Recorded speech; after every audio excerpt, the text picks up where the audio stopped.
taken by terrorists. Terrorists on Christmas? What is this, Con Air? No, wait, Under Siege? No. Oh, that's not it. Wait, I know this one. Welcome to ScreenCrush, I'm Colton Ogburn, and these are all the Easter eggs, references, and little things you might have missed in What If Season 2, Episode 3. And guys, this episode was fun. Different, but fun. And a little later, we need to talk about how Happy Hogan may have become the most powerful Hulk the Marvel Universe has ever seen. So we pick up sometime in between the events of, I'm guessing, Iron Man 3 and Avengers Age of Ultron. We can tell because Tony is still using his Legionnaire bots that we first saw at the start of Avengers Age of Ultron. The same bots that would go on to become Ultron's army in 2015's Age of Ultron. But remember, these Legionnaire bots were inspired by Tony's Iron Legion protocol, which we first saw used in Iron Man 3, which also took place during Christmas 2012. Here we can see a mantle of stockings featuring the names of our heroes. We've got Clint, aka Hawkeye, Thor, Tony, Pepper Potts, Nat, aka Natasha Romanoff, aka Black Widow, and Rhodey. And then next to Rhodey, there's one starting with an S. We can assume that's Steve Rogers, aka Captain America, and then we have this big green stocking for the Hulk himself, Bruce Banner. And I think over here I spotted a stocking for Darcy. Darcy Lewis, of course, was first introduced in the first Thor movie as Jane Foster's assistant, and she later popped up in WandaVision. What's your field? We're not supposed to talk to each other. Boy Scout leader, got it. Happy Hogan is prepping Avengers Tower for a big Christmas party, and this reminded me a lot of his role in Spider-Man Homecoming when he was walking around Avengers Tower managing the big move. We're relocating to a new facility upstate where hopefully the cell service is much worse. And then comes Maria Hill, who it was very nice to see following her fate in Secret Invasion. It makes sense that Maria would be at Avengers Tower at this time because we know that she was working closely with the Avengers come the beginning of Avengers Age of Ultron. They'd hate missing you guys get together. Testosterone. I love this line where Happy reminds everyone that he is a security professional, calling back to his role in Iron Man 3. Badge, guys. I put a memo in the toilet. Come on. And you know, I bet it had to be hard telling people that you're Iron Man's bodyguard. Let me tell you something. You know what happened when I told people I was Iron Man's bodyguard? They would laugh in my face. Hey, man in a box, you got any New Year's resolutions? Nope. None? Nope, none. I mean, I used to have this real problem with stress eating, but then I quit. Oh, how? Well, I kicked my bad oral fixation habits by using Fume. They're the sponsor of this video. Oh, is that a vape? It's not a vape, it's not electronic, and it's not filled with pods with potentially harmful chemicals. Instead, it has these plant-based cores that are infused with natural flavors to create natural flavored air. I recently started sparkling grapefruit, and it even freshens my breath. Smells very nice. Thank you. And see, Fume uses plants and behavioral science to help you trade out your negative habit for a positive one. There's a new year coming up, and we all have our resolutions. So if yours is to finally quit your bad habit, then Fume is here to help. Plus, it has this awesome adjustable airflow, and it's designed with movable parts and magnets for fidgeting and giving your fingers a lot to do, which is helpful for calming your anxiety. Fume makes switching easy and even fun. They have thousands of reviews for more than 150,000 customers who have used Fume to change their lives. So head to tryfume.com/ScreenCrush and use code ScreenCrush to save 10% off when you get the Journey Pack today. The Journey Pack comes with 3 unique flavors and everything you need to finally be free of your bad habit. Plus, you can upgrade your Journey Pack with Fume Solano. This includes a premium walnut barrel and an onyx black coated mouthpiece that has a smooth finish. So that's tryfum.com and use code ScreenCrush to save an additional 10% off your order today. Now, back to what I was saying. Here we get a reference to Mariah Carey's All I Want for Christmas Is You. Ooh, that one Mariah Carey song on loop? Bingo! And then we get the return of another Phase 1 baddie, if you can even call him that, Justin Hammer. This is the story of how Justin Hammer stole Christmas. Justin Hammer was first introduced in Iron Man 2 as a wannabe Tony Stark. That I observed Mr. Hammer entering the chamber, and I am wondering if and when any actual expert will also be in attendance. After recruiting Ivan Vanko and crashing the Stark Expo, Hammer found himself in prison. We even got to see Hammer in prison in the Marvel one-shot All Hail the King, a one-shot about the Mandarin. Look at this guy. What is so special about him?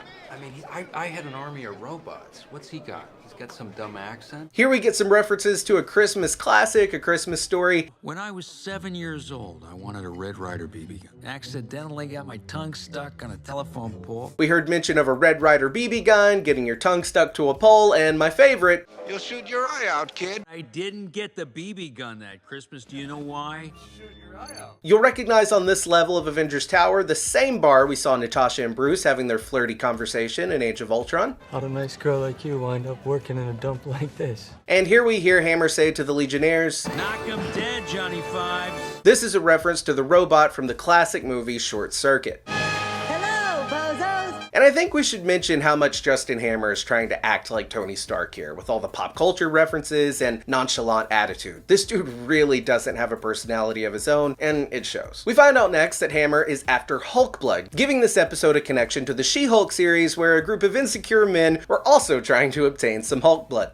My team also synthesized your blood, so it could safely give me all the powers you never should have been given in the first place. It's also in She-Hulk that we learn that Tony and Bruce worked together on trying to find a cure to Banner's Hulk problem, and eventually they were able to create who we know as Smart Hulk that we met in Avengers Endgame, a Hulk without the anger problems. Tony's been messing around with Banner's blood, seeing if he can make him the Hulk without the anger management issue. In this quick line from Happy, we learn that Tony and Bruce had been working on this project prior to even Age of Ultron, which makes the scene where Hulk goes rampage mode in Age of Ultron all the more sadder, now knowing that he and Tony had been working on a cure. And here we get a fun little nod to Sokovia. Remember that this is the country that not too long from now would be destroyed by Ultron, so hearing the country of Sokovia mentioned was actually kind of dark, knowing the fate that lies ahead for them really soon. Here we see Happy crawling through the air duct just like John McClane did in Die Hard, a movie that also took place in a skyscraper at Christmas time. Yippee-ki-yay, mother...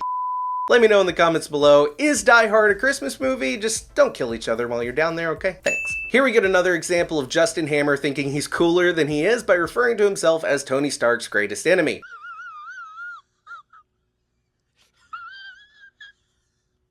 Only for Maria Hill to shut him down by asking if he is a wealth tax, the true enemy of the billionaire. No one deserves to have that much money. Now here we hear Hammer's henchmen mention that the sound they hear could be a rat. This reminded me of the rat in the mainline MCU that rummaged around some technology in a van and freed Ant-Man from the quantum realm. When Happy breaks the ventilation shaft, this reminded me of another Christmas time movie actually featuring a security guard, Paul Blart Mall Cop. Now this episode was full of digs at Hawkeye, the first being this confetti arrow we see Tony made for him. We know from the Hawkeye series that Clint does have a lot of trick arrows.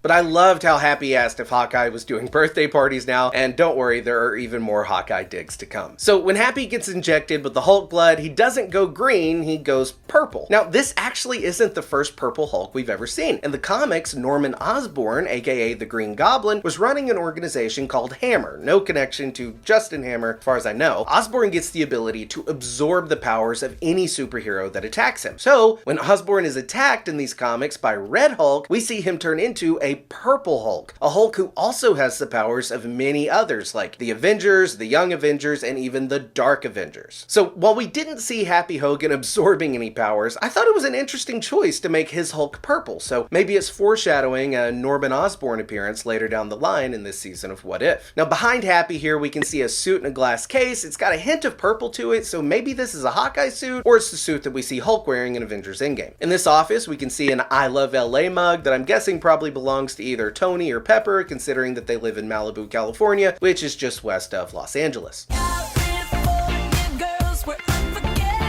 We can also see this little Captain America shield, and behind the desk is a dummy body for fittings, so this office likely belongs to the costume designers for the Avengers, and we get hints at that later on when we see the different materials, which we'll talk about in a second. And in the next shot, we can see a Captain America helmet and a drawing of what looks like Black Widow in a ballerina costume, the same one we see her wearing in this episode for her undercover mission. Speaking of, when Happy goes to call Natasha for help, we can see a list of contacts on his phone. We've got M. Chauncey, aka Matthew Chauncey, a writer on What If Seasons 1 and 2, and he's also worked on projects like Miss Marvel and Thor Love and Thunder. We've also got Janice Lincoln, an employee of Tony Stark who went on to work for Quentin Beck, aka Mysterio in Spider-Man Far From Home. We've also got Nick Fury, Maria Hill, Stan Lee, the creator of all things Marvel, Darcy Lewis, James Rhodes, Steve Rogers, Secretary of State, Thunderbolt Ross, Tony Stark, and Sam Wilson, aka Falcon, the new Captain America. Now once Happy gets Natasha on the phone, we see her in one of her OG undercover missions like we saw in Iron Man 2 and in the Avengers.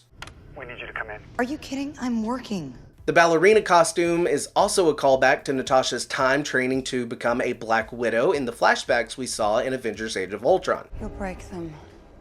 Only the breakable ones. You're made of marble.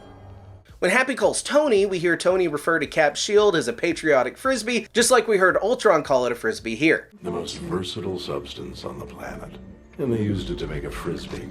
I thought it was a nice touch considering a large portion of Ultron's personality comes from Tony. Here we see a store shelf where all the Iron Man figures are sold out, but there are plenty of Hawkeye figures, and they've even been marked down to move inventory. And poor Clint is having to buy an Iron Man figure for his kids. The wife says, bring home this toy or don't come home at all. And I thought it was interesting that we hear Clint mention his wife because at this point in the Marvel timeline, the Avengers aren't supposed to know about Clint's secret family. This is an agent of some kind. Hi, sweetheart. Hey, buddy. These are Look at your face. smaller agents. We also got a great callback to the old sun's getting real low, big guy line. Sun's getting real low, pal, like super winter solstice kind of low. We hear Darcy mention that she's been in college for the better part of a decade, which makes sense because in WandaVision, Darcy has her doctorate. Miss Lewis. Dr. Lewis. Here we get another Die Hard reference when Darcy confuses the movie for Con Air and Under Siege, and then Happy calls her John McClane, Bruce Willis's character in Die Hard. Hey, John McClane, focus. And then Darcy asks, Are you asking me to be your Reginald Vel Johnson? now Reginald Vel Johnson is the actor who played the cop in Die Hard that was John McClane's eyes and ears on the outside. Reginald Vel Johnson, that's what you remember from the movie? Here in the glass we can see a Captain America uniform. Here we see Happy ducking behind a case holding a Hawkeye uniform, and in the case next to that we can see Black Widow's uniform from the first Avengers movie. And then here we can see a Thor costume. And then Happy runs into this material room that I mentioned earlier. We can see signs on the wall for organza, leather, and spandex. Now you guys know what leather and spandex is, but I personally had to look up organza, and it's apparently like this silk material. Everything you need for superhero costumes. And I thought it was a nice touch that the material kind of looked like wrapping paper for this Christmas episode. Here we see some punching bags, a callback to how Steve Rogers spent a lot of his time before joining the Avengers. Behind Hammer here we can see some propellers, and I think this one is actually called an Iron Man propeller in the real world. When Darcy opens up the drawer of AIs, we hear her mention Friday, Tony's AI replacement after the death of Jarvis. Boss, we got a Friday, a Wadsworth, an Edith 1.0. Wadsworth, which is the name of the butler in the Clue movie, which makes sense because Jarvis is also named after Howard Stark's butler. You meet a lot of people, sir. Also, big shout out to our post-production manager, Harriet, for her knowledge of Clue. Gosh, sounds like a BBC mystery. And then we have Edith 1.0, a reference to the AI Tony would gift Peter Parker via the sunglasses in Spider-Man Far From Home. Edith stands for, even dead, I'm the hero. Here, Happy says he's going to take the elevator, a callback to this scene from Loki Season 1. Hey, buddy. What do you think? Maximum occupancy has been reached. Take the stairs. Yes. Here we get a tease to Captain America Civil War and the tension between Tony and Cap. The billionaire got Captain America socks. Wow, the press lied. These two really do not get along. When we see Happy fight these robots, it reminded me of another big robot fight we saw go down in this exact same spot in Avengers Age of Ultron. Only in that movie, Bruce Banner didn't Hulk out. Sorry. Don't turn green.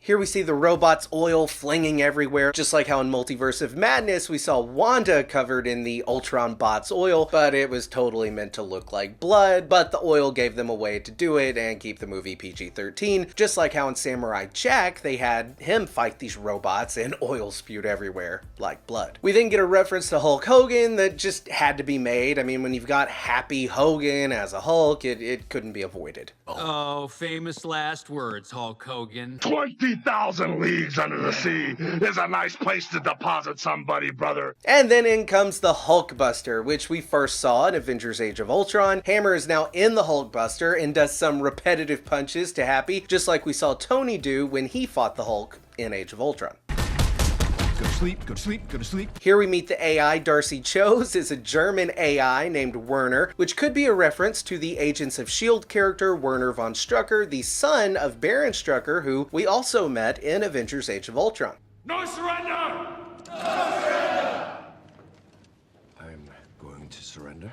Here we get this side profile of the Avengers coming in to save the day, again, just like the opening of Avengers Age of Ultron. Lots of Age of Ultron references in this episode. And here we see Bruce Banner wearing a Christmas sweater that reads chemistry instead of Christmas tree. Get it? Because, you know, he's a scientist. Out with the old, in with the nucleus. And if you wait till after the credits, we get this fun little song from Darcy. Good Queen Darcy last looked down on the feast of Steve Rogers. Okay, so those were all the Easter eggs I caught for What If Season 2, Episode 2. Let me know if I missed any down in the comments below, or you can @ me on Twitter. And if you're new here, be sure to subscribe, smash that bell for alerts. For ScreenCrush, I'm Colton Ogburn.